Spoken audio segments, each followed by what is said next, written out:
Marwadi person ఆయన ఊరును వదిలి ఇక్కడికి ఎందుకు వస్తున్నాడు? వ్యాపారం కోసం, డబ్బు సంపాదన కోసం వస్తున్నాడు.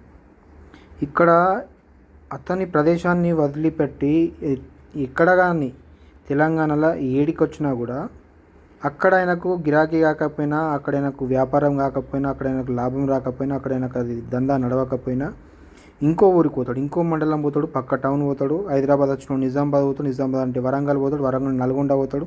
ఇంకేమన్నా ఆయనది ఏమన్నా దోమార్ దందా నడిస్తే ఏమన్నా ముంచేస్తే ఏమన్నా వెళ్ళిపోతాడు, రాజస్థాన్ వెళ్ళిపోతాడు, గుజరాత్ వెళ్ళిపోతాడు, ఇంకేడికన్నా పోతాడు. కానీ మనం ఉన్నోళ్ళము, మనం ఈయనే బతుకుతున్నాము, మనం ఈయనే పని చేసుకుంటాము. ఇక్కడ మన దగ్గరికి బతకడానికి వచ్చి మన మీదనే వాళ్ళ భాష పెత్తనం చూపెట్టి, వాళ్ళ సాంప్రదాయాలు పెత్తనం చూపెట్టి, వాళ్ళ కల్చర్ చూపెట్టి, వాళ్ళు బలిసిపోయి మనకు ఇష్టం వచ్చినట్టు మాట్లాడుకుంటా, తీసుకుంటే తీసుకో లేకుంటే లేదు పో, నీకు ఏంది అన్నట్టు రకరకాలుగా వాళ్ళు మాట్లాడతారు కదా. ఇప్పుడు మరి ఈ మార్వాడి గో బ్యాక్ అంటే మనకు ఒక పాలసీ రావాలి. పాలసీ వచ్చినప్పుడు మనము తెలంగాణ అనేది ఇంకా బాగుంటుంది.